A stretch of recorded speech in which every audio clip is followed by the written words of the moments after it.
Olha, eu tenho uma honra dupla, né? Primeiro de entrevistar pessoas talentosas aqui nessa minha carreira de 40 anos de jornalismo. E de vez em quando a gente entrevista um ídolo, alguém que a gente gosta muito, alguém que a gente acompanha há também 40 anos, né? Que é o caso da banda Paralamas do Sucesso. E o baterista do Paralamas, o super carioca João Baroni, está conosco. Boa tarde, Baroni. Boa tarde, Renato. Satisfação. Satisfação. 40 anos de Paralamas também, tamo junto, hein? A satisfação é minha, satisfação é minha. Os Paralamas já estão no Rio Grande do Sul, né? Tu tá pelo interior, é isso? Exatamente, chegamos agora de manhã em Pelotas, temos um show aqui hoje, amanhã em Novo Hamburgo e sábado em Porto Alegre.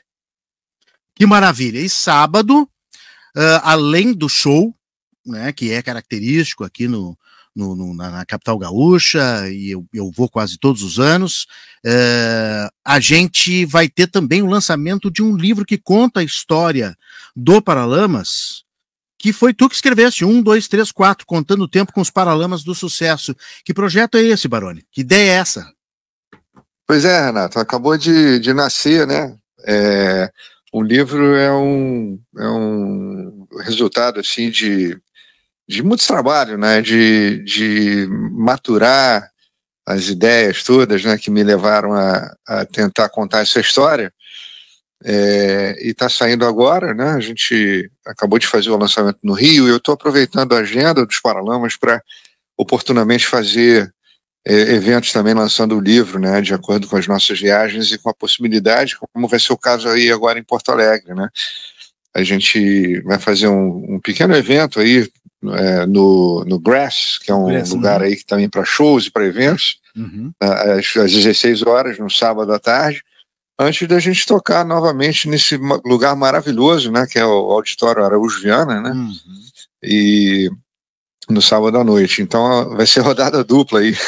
Muito legal. em Porto Alegre no sábado. No Greza, então, na Almirante Barroso, 328, final da tarde, 16 horas. Tem um podcast também que tu vais gravar lá, e depois tu faz a sessão de autógrafos, depois corre pro Araújo Viana. Não sei que horas vocês vão passar som, Baroni. Não, dá tempo. O show é às 9 da noite, né? Então dá tempo de fazer tudo aí sem muita correria. E uma banda que está há 40 anos na estrada junta, né? Sem mudar ninguém da formação, é fácil de passar som, né, Baroni? Não, tranquilo. A gente tem uma equipe também que ajuda muito, né? E a gente já está acostumado aí. O lugar é maravilhoso. Fazer show em Porto Alegre é altíssimo astral, né? É muito legal a gente receber vocês aqui também em Porto Alegre. Baroni, tu resolvesse escrever esse livro, mas tu já tem uma experiência em livros, que tu fizesse livros sobre história do Brasil, Segunda Guerra Mundial, que é um assunto que tu gosta muito, porque teu pai foi combatente, né? E fala um pouquinho sobre essa tua paixão também e esses livros que tu já escreveste. Exatamente, eu tenho uma história pregressa falando sobre um tema que sempre me absorveu muito, né, por conta dessa ligação muito sentimental com o tema, né, que foi a participação do Brasil na Segunda Guerra. Então, aos pouquinhos eu fiz um paralelo aí aos Paralamas, né, com esse interesse e tentando trazer assim para o público, né, para o grande público, um pouco do que foi essa história incrível, né, da participação brasileira na Segunda Guerra Mundial.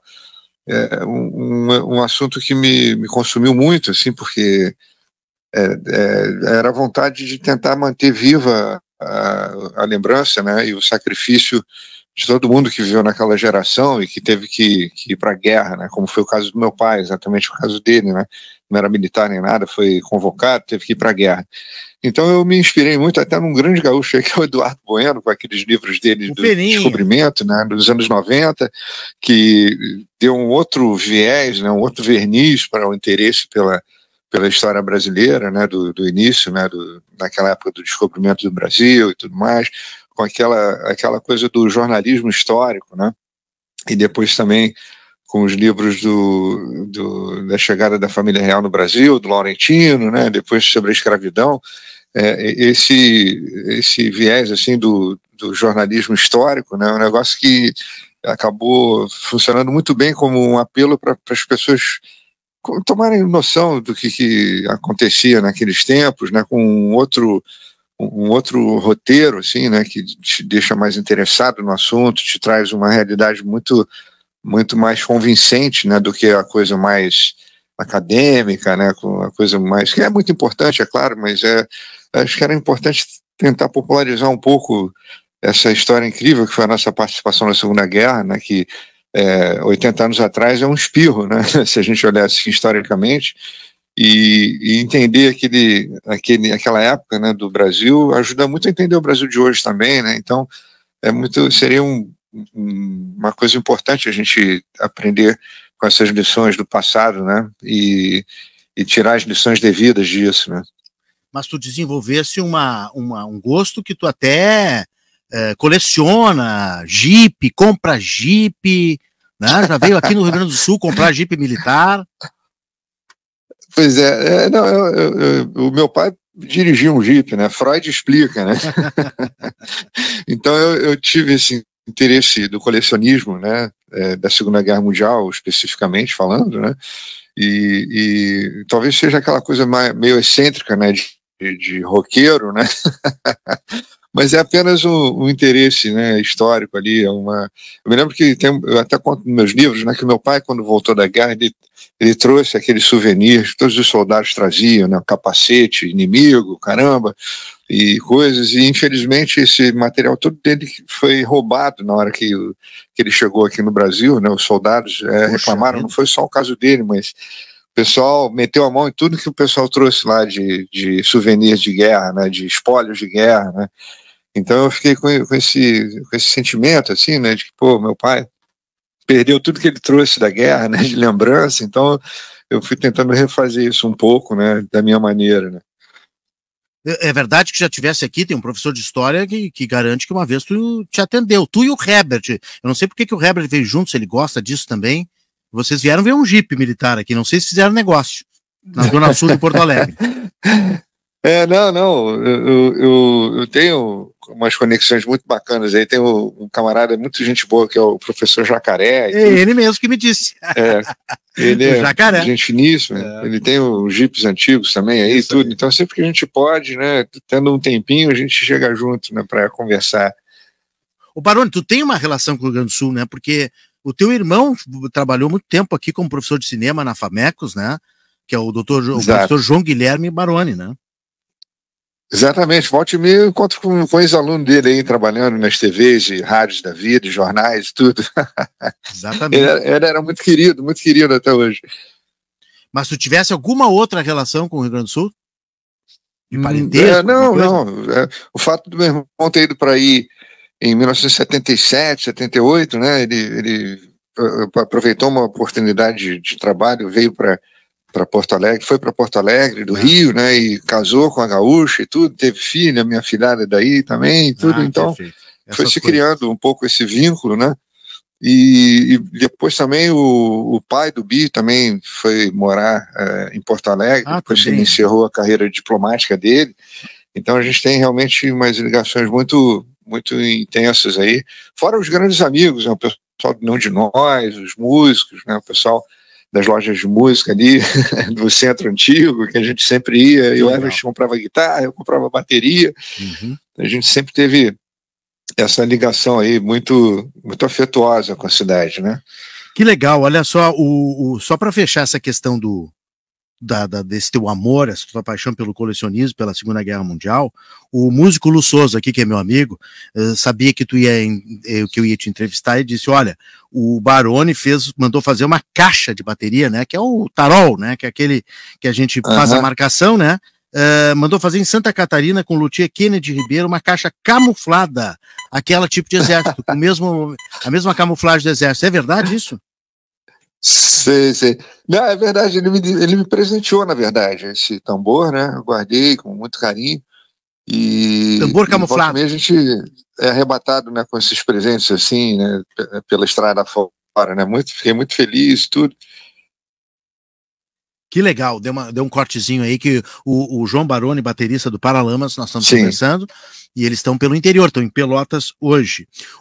Para quem não sabe, quando tu falasse no Bi, o Bi Ribeiro, que é o baixista, né, do Paralamas, então o pai dele também veio morar em Porto Alegre, tem mais esta ligação. Eu vou ter que te perguntar, Baroni, como é que começou tudo? Eu sei que tu contou essa história já várias vezes, mas é uma história até inusitada, né? Porque vocês eram todos amigos, tu era amigo do Vital, tem a música Vital e Sua Moto, e o Vital parece que um dia não apareceu, era o baterista do Paralamas, um dia não apareceu no ensaio, num show. Como é que foi essa história? Aí apareceu o João Baroni e ficou o João Baroni. Exatamente. Rapaz, essa história está muito bem contada, muito a propósito, né, desse meu novo livro. Tá no livro. Que é você estava falando aí, a empolgação foi crescendo e eu fui contando dessa minha experiência pregressa escrevendo esses livros sobre a participação brasileira na Segunda Guerra e tudo mais. Foram 3, né, livros que eu me debrucei, né, sobre esse assunto, contando a minha vivência, o meu interesse pelo assunto e tentando trazer a temática, né, para as pessoas se interessarem um pouco e irem além, né, e a história do meu pai e tudo mais. Então eu aproveitei um pouco essa minha experiência pregressa e até havia uma certa expectativa de algumas pessoas, de fãs e tudo, me cobrando, né, a hora que eu fosse escrever alguma coisa sobre a minha experiência musical e tudo.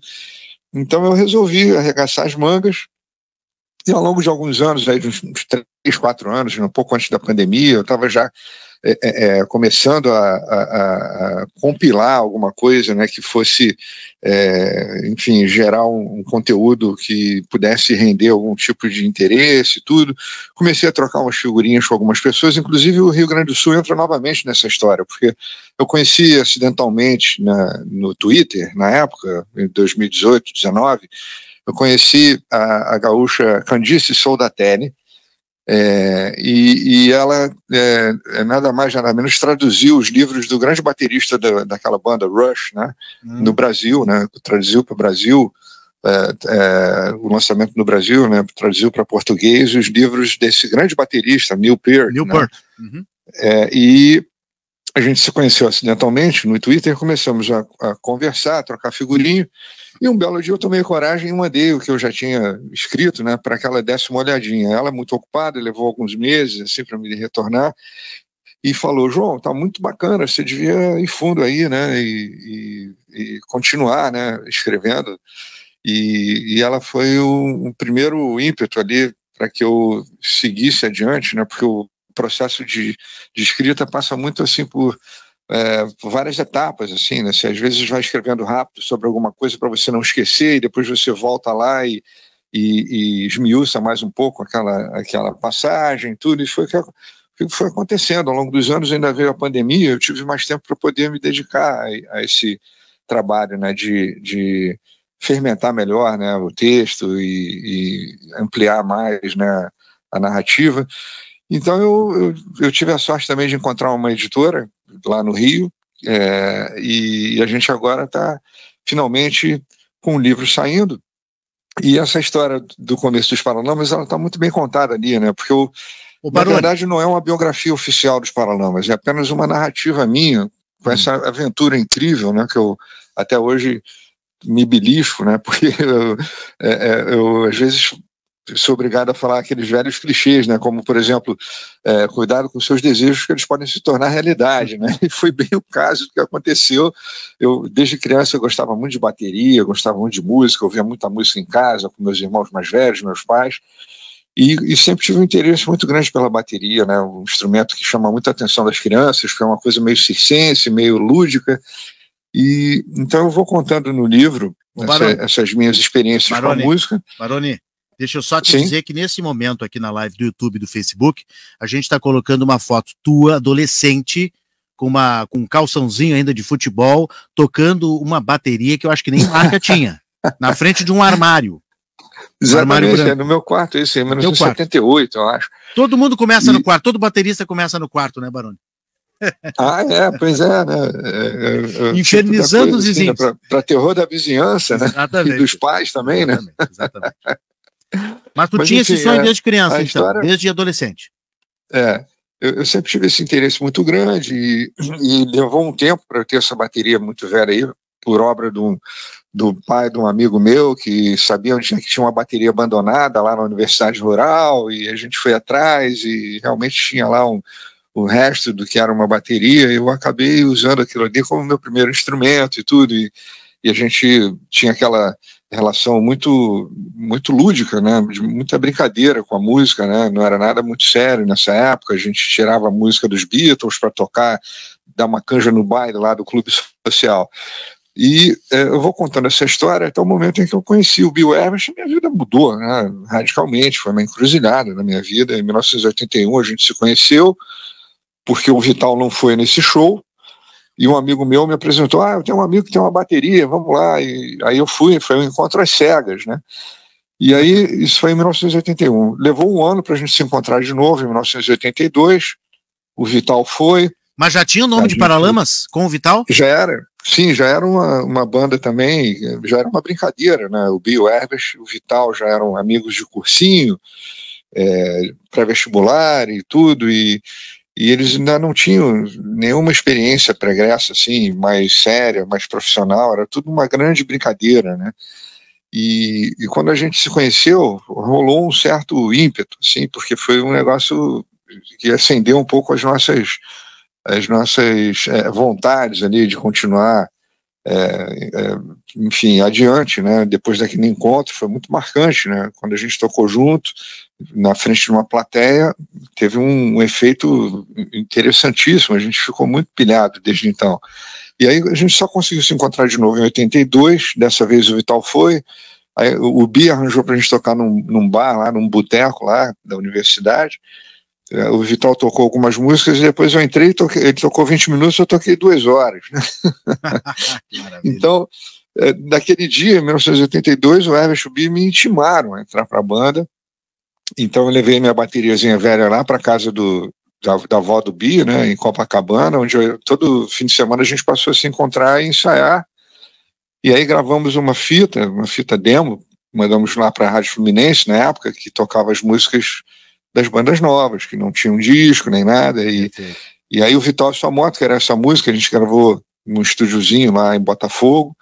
Ela começou a ser muito pedida pela audiência da rádio, e no ano seguinte, 83, depois que a gente foi chamado para abrir um show do Lulu Santos no Circo Voador, a gente assinou um contrato, né, com a gravadora para gravar, né, um disco.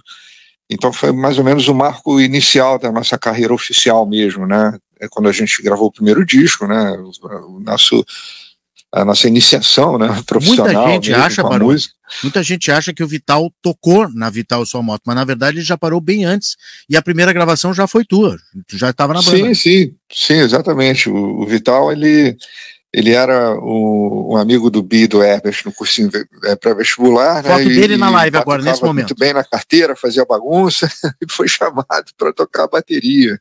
Uma foto tua com ele na live nesse momento aqui no YouTube, no Facebook, para os ouvintes da Guaíba que estão acompanhando a live com imagens. Deixa eu só te dar um depoimento de gaúcho, a visão dos gaúchos. Acho que era 82, não era 83 ainda, que eu estava ouvindo a extinta Rádio Cidade aqui, que era do Grupo Jornal do Brasil, e à tarde, eu vou dar o nome dele, porque hoje ele é meu colega, trabalha em rádio, né? Já trabalhava, na verdade, já era, eu que sou colega dele, o Arlindo Sassi, que é um dos locutores de rádio aqui mais famosos do Rio Grande do Sul. Ele faz o Love Songs, que é um programa de músicas românticas, mas na época ele comandava a tarde da Rádio Cidade. Ele disse, olha, estou recebendo aqui uma demo, era um cartucho, né, que na verdade que a gente tinha em rádio, que não tinha compacto, não tinha nada gravado, lançado. É uma banda chamada Paralamas do Sucesso, e a gente vai rodar. Era 4 da tarde, assim. Eu tinha chegado da aula, ensino médio, e aí tocou aquele som assim que ninguém conhecia, sensacional, um nome estranho de banda, mas será que vai pegar? Bom, 40 anos, Paralamas do Sucesso, que loucura. Olha, né?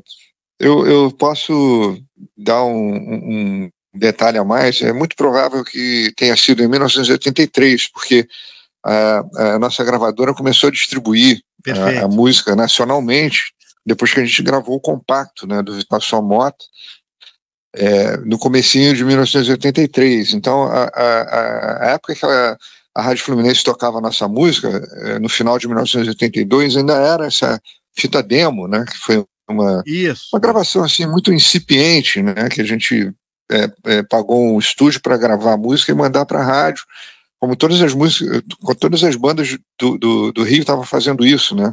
Porque a rádio abriu esse espaço, né, para as bandas que não tinham disco. Naquela época era mais fácil ser a lua do que gravar um disco, né, diga-se de passagem, né? Então, então foi muito provável que aconteceu.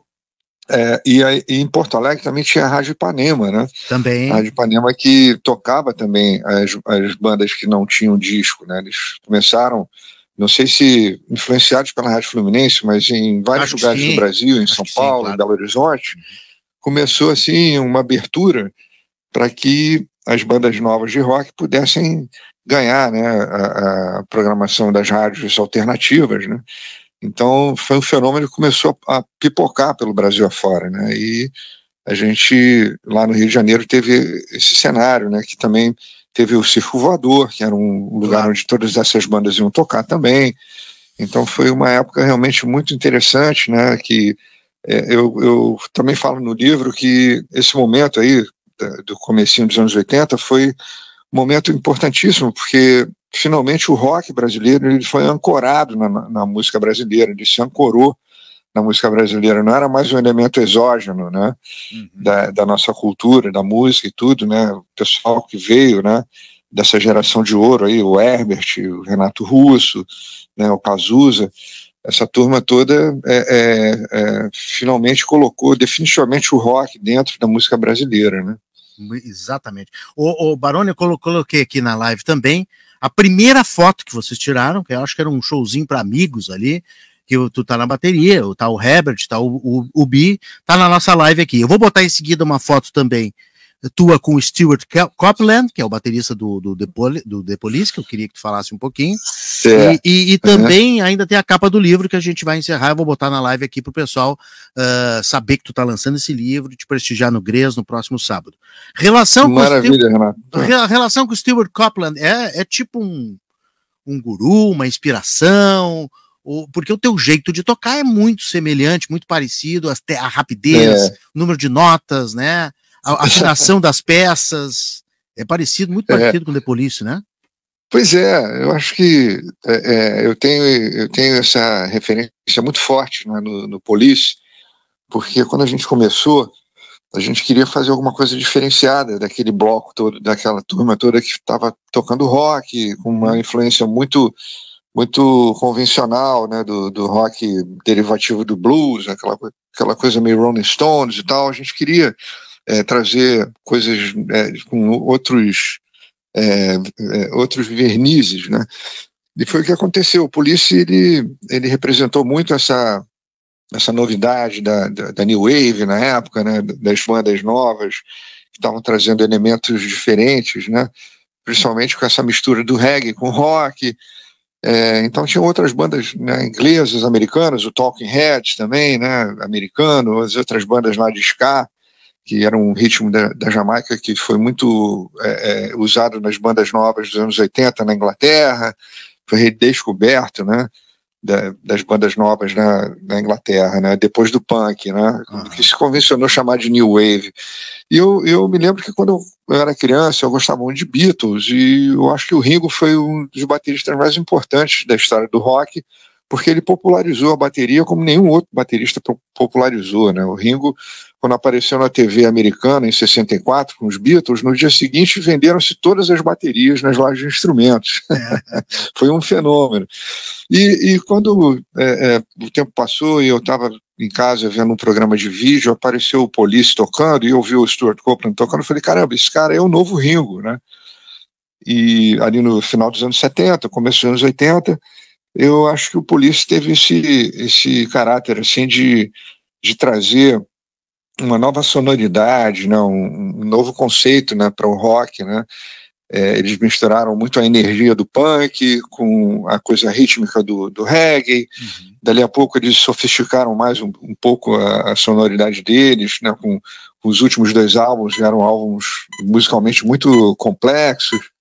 E o Police sempre foi uma referência pra gente, não só porque era um trio, né? E na época que a gente saiu, todo mundo associava muito os Paralamas ao Police por causa do trio, né?